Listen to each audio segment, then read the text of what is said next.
Do you know someone who always seems to be picking a fight for no apparent reason? Are they just argumentative, or is there something deeper going on? Today I'm teaching you the 5 main reasons people pick fights and the 3 things you can do to make the craziness stop. So stay tuned.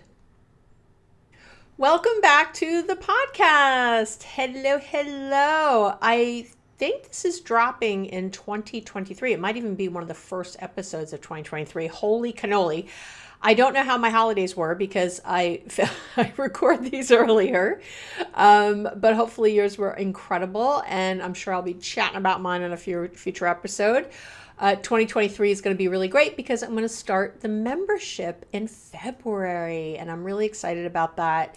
It's a way for me to be closer to you, to get to know you better. It's going to be one of those things where, you're going to get to time like in live with me answering questions. And, we always learn. Think about everything you learn on the podcast. This all comes from people's questions.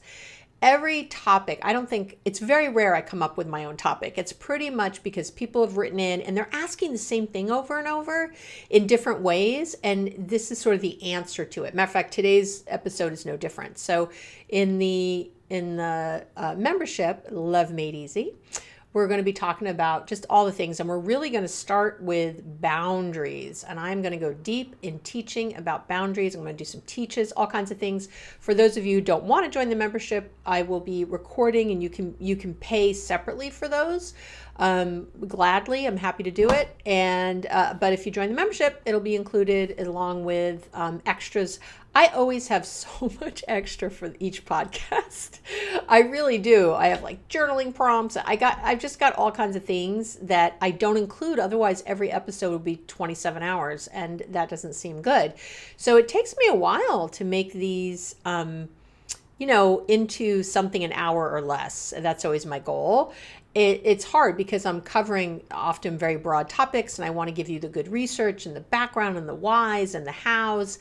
And I can't always, there's stuff that gets on the cutting room floor. So this is stuff now that I'm going to be saving and putting into the membership. So I'm really excited. I just feel like it's like our natural next place in our relationship. And I'm excited for it. So, but you can still get fabulous information here where you don't have to join anything. You don't have to pay a penny. You can just be here, and I'm happy to have you here. That was always my goal of the podcast, and that's why, if you've noticed, I haven't had any corporate membership sponsorships.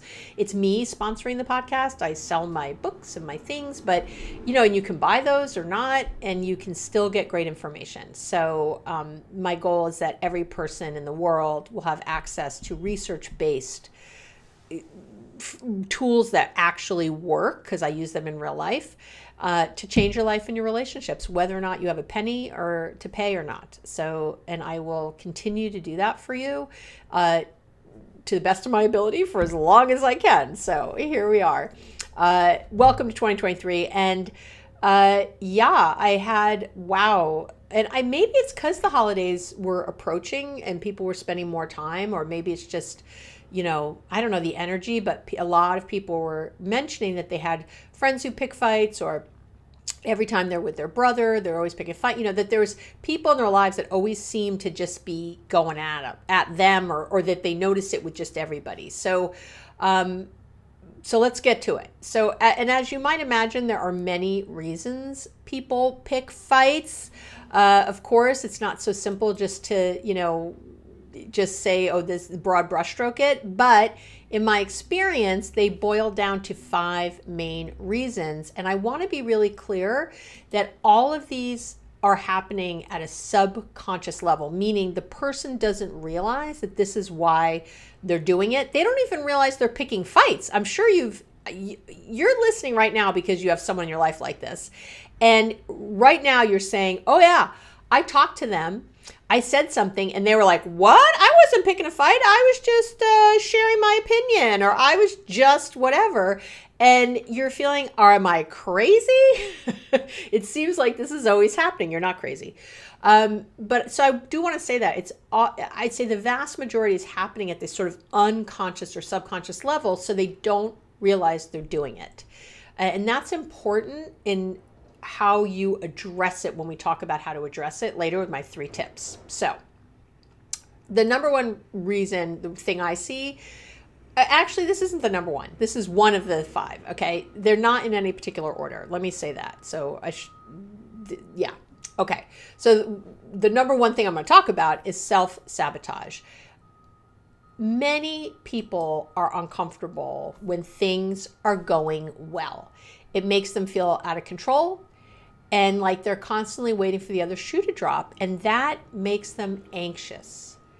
So again, unconsciously, they will pick a fight at work or with their best friend or their partner as a means of gaining control again. When they pick a fight and engage the other person on that level, they feel better because they feel like they're back in control of the relationship. They're no longer sort of waiting for the bad thing to happen. They've created it. It's a self-sabotage.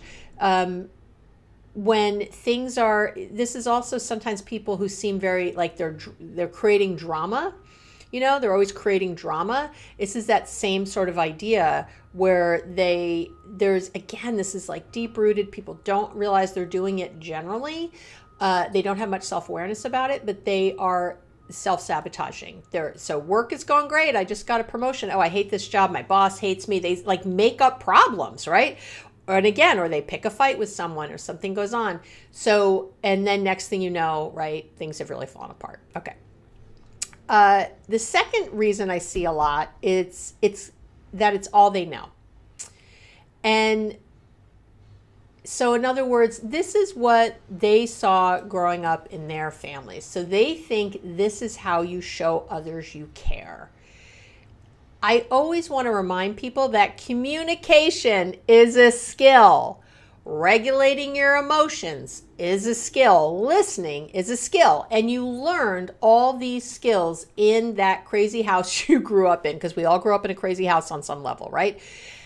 How you saw your parents or siblings relating to one another and to you is what you learned in all these areas. That's how you figured it out, right? That's how it happened. So you learn the skills, you grow up, this is how it is, and you just think this is the way it's supposed to be. They just haven't learned another way to communicate. I know it's the saddest thing to actually say out loud, but it's really what happens. So for some people, they see the fighting as like they're engaging. It's like the only way they know to really engage someone. And so they're actually looking to connect. It's so sad, but they're obviously doing the opposite. Okay, the third reason, and actually before I get to 3, let me just give a caveat. It can be another reason that I'm not listing here in these 5, and that is mental illness. When there's different kinds of mental illness where picking a fight is something, there's oppositional defiant disorder, there's different things where people will pick fights as part of that kind of mental disorder. But to me, these pieces can be part of that. So, and that's not, someone having just a straight something like that, like oppositional defiant disorder, is very rare. So I do want to say that though. I just have to give that little caveat out into the world. Okay, let's come back. The third reason I see a lot is that it's this self-fulfilling prophecy. And this is really related to the self-sabotage piece. It's like, deep down, they really don't feel worthy of love or things going well. So they pick fights, right? So they pick a fight. And again, unconsciously, they don't realize that it's like, oh, things are going well, let me screw it up. That's not what's happening consciously in their brains, but it's what ends up coming out, right? So they pick fights. The other person rejects them in some way, right? Gets angry at them, doesn't want to talk to them, especially if they're picking fights over and over, the other person's like, I don't want to be in a relationship with you anymore. And then the other person rejects them and they say to themselves, I knew it. When things get a little tough, they're not there for me, or I knew they wouldn't, whatever. They're kind of testing people, again, in creating this self-fulfilling prophecy of being abandoned or rejected. It is not uncommon for people to sort of test, to put it out there like, do you really love me? What if I do this? Do you really like me? What if I do that? It's this way of doing it. All of these, of course, as I'm listing them, are people trying to protect themselves. That's all. Anyone is picking fights over and over. They're trying to protect themselves. And these are the ways they're doing it. These are like their defense mechanisms. Picking fights is a defense mechanism when you're always doing that. I've said before, whatever we do over and over, whatever that reaction is, if unless we have many, if someone occasionally picks a fight with someone, that's obviously very different than someone where that's kind of their modus operandi, right? That's a very different thing. So I want you to keep that so I just want you to keep that in mind as we talk. All right. Reason number 4 is they're uncomfortable with closeness. And this is, again, all of these are kind of related to each other, and you could have certainly more than one of these together, right? You're feeling uncomfortable with closeness, so it's a self-fulfilling prophecy, and you're rejecting people before they reject you, right? It's all that. But basically, anyone who's picking fights all the time, again, for no apparent reason, practically, it's, again, although they're good reasons to them, they're uncomfortable with closeness and emotional intimacy. And because the proof's in the pudding, right? It's a perfect way to keep others at bay and keep themselves safe. Right? Think about it. It's brilliant, actually. If I'm always picking a fight with you, then you don't feel safe to share with me. You're going to not be vulnerable for sure, because you can't trust me. If I'm always picking fights, you can't trust me to hold that vulnerability and to hold the safe space for you. So I'm creating this emotional distance all the time. And sometimes that's even what happens. You'll be getting along really well with this person and things are going super great. And all of a sudden they start fighting with you. And you're like, what happened? I don't understand. We were doing so well. It's because you were doing well. They got uncomfortable with how well things were going. That emotional closeness. What's next? And they don't want to do it. So they put up their guard, and their defense mechanism, their armor, is to pick a fight. That's what they know works. It pushes you away very assuredly. They can count on it. It keeps them, again, safe. Even if the thing that they're fighting about is the fact that you're not sharing more. You're like, well, I would share more if you weren't, always fighting with me. They don't see it that way. So again, you often can feel like kind of the crazy person in this, because you feel like they're upset about the very thing that they're doing. Yeah. Okay. And then the last reason that I see a lot is it's old. And let me say what I mean by that. There's a difference between someone who picks fights with everyone versus someone who just seems to pick fights with like kind of one person in particular, right? If someone picks fights consistently with their partner but no one else, or with their mom but no one else, that's different, right? That speaks to old feelings, to past resentments, to hurts that haven't been resolved. All those feelings are swimming around, but they likely, right, they don't realize it. They're just in a bad state of mind when they interact with this particular person. They're looking to hurt them as they've been hurt. Sadly, that comes up a lot. I know that, anyone, if you've been listening a long time to me, you know that I've talked about my mom before. She's dead now, but we had a very contentious relationship for years until I did the work I needed to do to kind of make that better.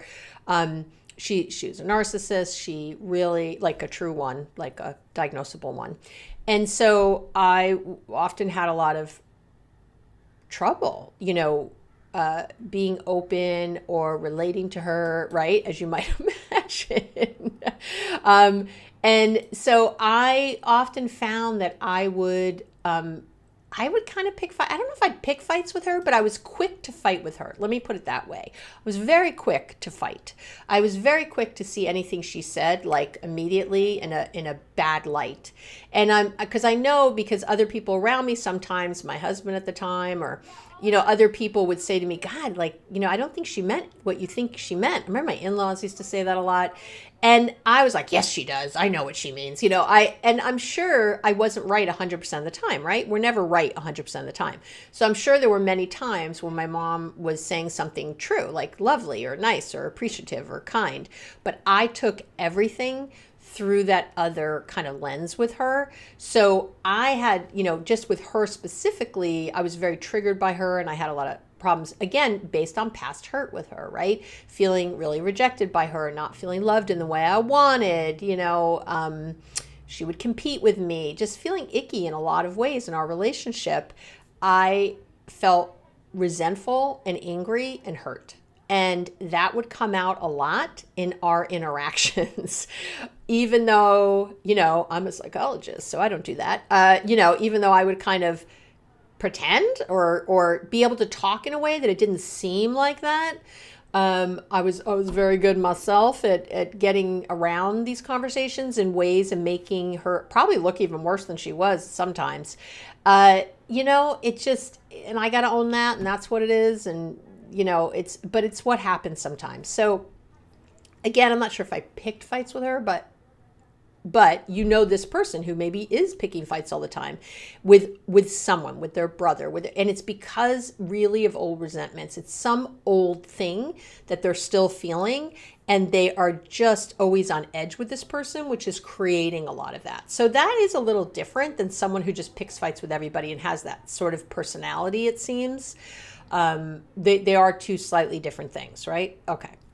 So those are the top 5 reasons that I see. And again, I threw in that there could be mental illness that's very severe that's creating this, or it could also be not even so severe. Depression, angry outbursts are one of the symptoms of depression. So I would say this, if you're with someone, especially if something changed over time, if they used to not be this way and now they're this way, I would wonder about that. Are they depressed? Is there something else going on? I think I see anger with depression more than anything, frankly, as one of the symptoms. And it's often when people have they weren't always that way, or maybe they were always that way because they've always been depressed and it's gone undiagnosed. It's something to think about. It doesn't mean you can't fix it. You can't make them go do anything. But I have, dealt with depressed people before and just said to them, anger or angry outbursts are a symptom of depression. And just let that sit there. I'm not saying I think they have it, not saying they should go get help. I mean, with clients, I would probably, but not, with the friends or people in my life in the same way. I would just sort of leave it there and just see if they ask questions, or maybe I would ask more questions or something like that. So I do want to say that I think I didn't, as I was preparing today, I didn't think enough about mental illness being a possible reason why. Okay. So let's get to our tips. So I have 3 tips for dealing with people who seem to pick fights, again, for no apparent reason, who seem very argumentative all the time. And my first tip is to have compassionate boundaries. And what do I mean by that? I want you to be very clear that someone who is continually picking fights, especially when it seems for no reason, they have low self-esteem. They do. They have feelings of unworthiness, feelings of unlovability. They're lonely. They're scared. That's what all this is. I know they don't present this way. I know they can present very differently. And that's the thing you got to get that they don't get. Just like, how like a bully will seem really tough on the outside, but obviously people that bully other people that feel the need to do that, they don't feel good about themselves. There is no bully in the world. There's no bully in the world. Now that truly down deep feels good about themselves. They were rejected by their mama. Trust me, they got daddy issues, mommy issues. They got something, because no one grows up or in a safe, beautiful, attached, secure environment and feels any need to put anyone else down. Never happens. Ever, ever, ever. Just doesn't. It's just not part of why you would do that, because it comes from insecurity. Why would I need to bully you? Why would I need to put you down unless I feel threatened? Well, if I'm secure and happy and fabulous, I'm not going to feel threatened by anything. Get it? Yeah. And that's the same for anything. If someone is, hating on gay people, they are insecure. That's what that is. And I'm not saying I like it. I want to get mad at them too, and I do. But I know what it's from. Whenever people are so defensive like that, you can tell. It's like, oh, you sweet thing. My God, why on earth would you care who's having sex with who, as long as no children are involved? My Lord. But that's what happens. People are just so kind of lost in themselves and so lost in who they are as a person. So it's sad. And I would hope, again, I know it's hard because they're driving you crazy. I get it. But again, if you can do your best to remember that line I always say, that they're doing the best with the tools they have, and they just have really crappy, shitty, screwed up tools, you can find compassion for them, right? It's finding this compassion, and it is really a tool to make it stop. It is. Because as you see them for who they truly are, scared, without tools, lonely, you can find it in your heart to be as kind as possible, right? Now, this doesn't mean you need to hang around for their craziness. This is the compassionate boundaries, but it does give you some perspective and calm for your side of the street, right? That's what I really want. So one of the things I often recommend, by the way, is to practice a loving kindness meditation. I have a free one on YouTube if you want that one. There's a million of them. I'll link to it in the show notes and on my blog, but you also can just search on YouTube, Loving Kindness Meditation, Abby Medcalf, and you will hear my melodious, magical voice doing the loving kindness meditation. And, it can be really helpful to stick that person in it so you can find that loving compassion for them. And again, drawing boundaries from that loving place is always our best next right action. We don't want to draw boundaries. If someone is picking a fight or doing that, we don't want to, screw you and, block them and cut them off and yell back. I mean, that's a wall, not a boundary. Remember, I've talked a lot about this with boundaries. Your boundaries should not change depending on about how other people act. So whether someone is mean to me or kind to me, I'm kind back. Okay. Now kindness might be different for the person who's mean to me. It might be leaving the room or something else. But I'm never yelling at people. It just doesn't happen. So even if they're shitty and they're yelling at me, which has happened or whatever, that's my boundary, is I don't yell at people. I don't find it helpful. I don't find it useful.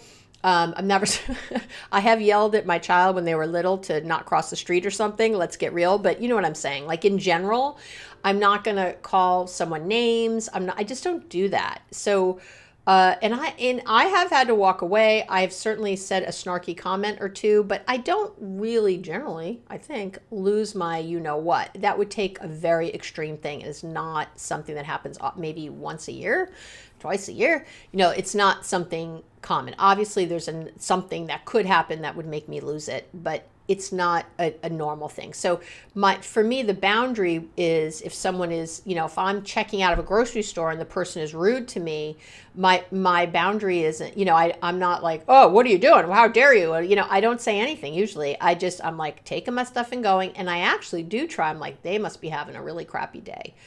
Thank God I'm not them. Thank God I'm not having such a crappy day. I'm going to send them a little love if I can. But I'm going to get out of their space. I'm not going to try to make things better for them. I'm not going to trip over myself to, be nice. Like, what can I get you? Do you need anything?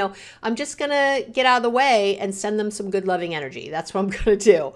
So but again, it's a loving boundary. It's from a loving place as best I can. There are times when I've wished someone's death, which isn't kind. And I say that jokingly. I don't really ever wish anyone's death. That's not true. I might have wished it for a past president of our United States. But it's not common for me. And even then, I don't stay in that much and I get out. So I draw the boundaries from a loving place, and I want you to do that too. It is always, again, your next best right action. And you can tell the person, again, that you'll leave the conversation if they continue to treat you a certain way, or, you can draw boundaries with how often you'll see them or when you'll see this person who's always picking fights. You can do all kinds of things. Boundaries are important. You need to keep your standards intact regarding how you allow others to treat you. But they should always, always come from a compassionate, loving heart. Again, that's where the difference between a boundary and a wall. If you feel so triggered by someone that you only can create a wall, then I have compassion for you, and that's what you're doing. I just want you to get to a place where that's not the thing, because it holds us. We end up in tension with this person, and we're feeling defensive and defended, and it's not a good place to be. So I don't want you there. So as best you can, that's when you practice the loving kindness, and you keep doing that, and you keep trying that, and you just, stay on that run, stay in that lane. As best you can. So that's, if someone's picking fights a lot, draw boundaries with them, let them know what you will and will not accept with love, and try to be as compassionate as you can for who they really are. I gave you those 5 reasons why people are probably having poor boundaries with you. And even if we throw in the mental health one, all of them, I would think, deserve some compassion. And that's why I gave you the reasons why they do it, so that you could find some compassion in your heart. Because on the outside, they just look like assholes. They really do. They just seem annoying. And so it's easy to forget people's humanity in that. And it's easy to forget your own humanity in that. And I never, ever want you to do that. I don't want you walking away feeling worse. That's not ever, ever what we're doing together. Okay. So that's number 1. Draw compassionate boundaries. The second thing you can do is what I call stop and feel. Here in California, they have earthquakes all the time, and there's like stop and roll or something, or stop, look, and roll. I don't know. This is stop and feel. So when someone picks a fight with you, or if you're watching it, you want to stop the conversation and say what you're feeling. And then I want you to ask how they're feeling. And it is a game changer. So you might say, I do this a lot, actually. I don't think I have to say you might say. I end up doing a lot in work environments, right? So if I'm working with an executive, and I'm thinking of a gentleman I'm working with right now, I'm working with an executive, and in the beginning of our relationship, he was not thrilled that I was to be working with me, because his board of directors were the ones who said that he had to see me. He called me crazy. He didn't like that. And so in the beginning, he was trying to act like it was okay, and he was cool with it. And he had a drug and alcohol problem, and he was, he was just trying real hard to not engage with me. And so I would just stop. I'd say, and he would pick fights with me. That's what he would do. He would sort of like be a devil's advocate. You love when people say, "Oh, I'm just being a devil's advocate." Yeah, you're picking a fight. You're defending, you're picking. I ask people questions all the time, and I don't feel like a devil's advocate. Think of that term. I'm the devil's advocate. It's right away. We know we're on shaky ground. And I said to him, I know you say that, but I feel a lot of tension. Like right now I'm feeling a lot of tension, and I feel like you're mad at me. Is that true? And he was like, "What? I'm not mad." He said, "I'm not mad at you at all. That's you." And I said, "Oh, you're right. I shouldn't say how you feel." I said, "I feel a lot of tension though. What do you feel?" That's what I did. And he said, and he could not go there with me. He was so uncomfortable. And he kept doing what you'll probably have happen, which is he told me, I just feel like I should be able to ask questions without you getting defensive. That's what he said to me. And it was so good because he said it in this way, and he was so angry as he was saying it. And it was so obvious what was going on. And I was really able to just drop all my own defenses and really be there with him. And I just sat and I thought, oh boy. And I said, I said, hey, that's a thought, not a feeling. I'd like to know how you're feeling right now with me in the room. And again, he got very blustery and was telling me thoughts again. We're supposed to be doing work here, and I don't feel like much work is getting done.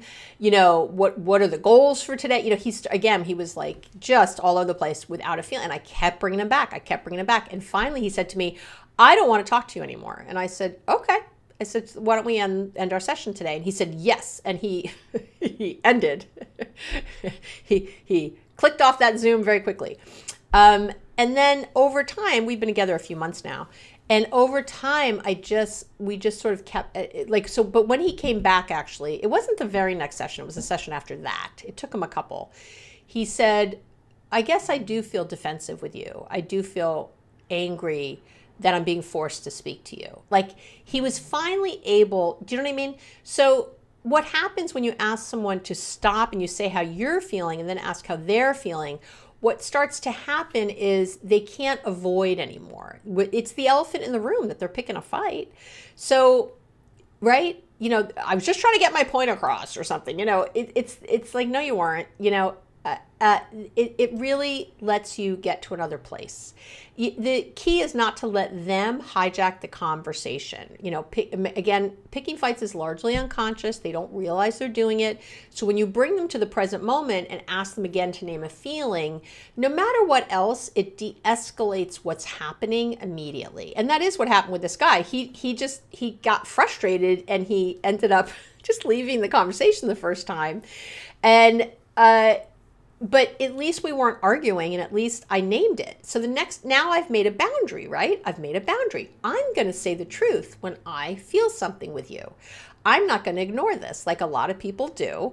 I'm going to like roll up my sleeves and come into the lion's den with you because I want to build this relationship and we're going to build it and I'm just going to keep going.